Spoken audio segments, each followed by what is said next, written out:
Ikapitong Kabanata. Mga minamahal, dahil sa mga ipinangako ng Diyos sa atin, linisin natin ang ating sarili sa anumang bagay na nagpaparumi sa ating katawan at espiritu.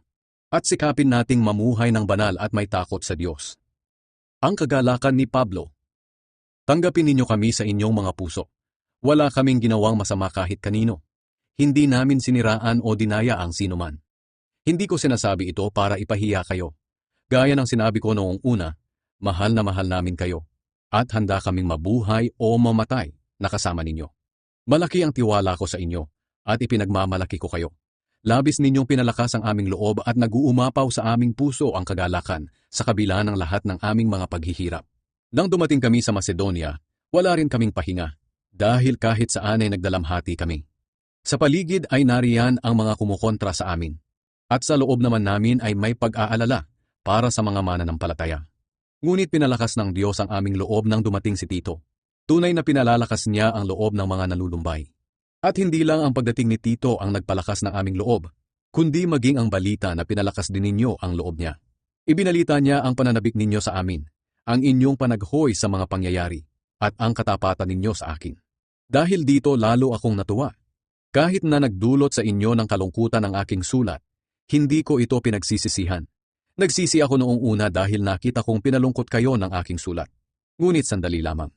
Ngunit masaya ako ngayon. Hindi dahil malungkot kayo, kundi dahil naging paraan iyon para magsisi kayo. At iyan nga ang nais ng Diyos na mangyari. Kaya hindi nakasama sa inyo ang aking mga sinulat. Sapagkat ang kalungkutang ayon sa kalooban ng Diyos ay nagdadala sa atin sa pagsisisi at nagdudulot ng kaligtasan.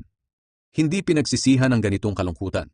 Ngunit ang kalungkutan ng mga taong makamundo ay nagdadala sa kanila sa kamatayan. Tingnan ninyo ang idinulot ng kalungkutang ayon sa kalooban ng Diyos. Naging masigasig kayong patunayan na wala kayong kasalanan tungkol sa mga bagay na sinasabi ko sa inyo. Nagalit kayo sa gumawa ng kasalanang iyon, at natakot sa maaaring idulot nito. Naging masigasig kayong maibalik ang dati nating samahan.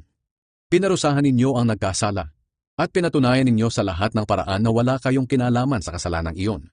Ang dahilan ng pagsulat ko ay hindi para tuligsain ang nagkasala o ipagtanggol ang ginawan niya ng kasalanan, kundi para maipakita ninyo sa presensya ng Diyos kung gaano kayo katapat sa amin.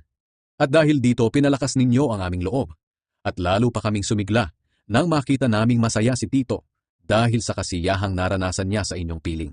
Ipinagmalaki ko kayo sa kanya, at napatunayan niyang totoo ang sinabi ko sa kanya tungkol sa inyo. Kaya hindi ako napahiya. At sa tuwing naaalala ni Tito ang inyong pagkamasunurin at ang inyong pagtanggap at paggalang, lalo kayong napapamahal sa kanya. At masaya naman ako, dahil mapagkakatiwalaan ko kayo ng lubos.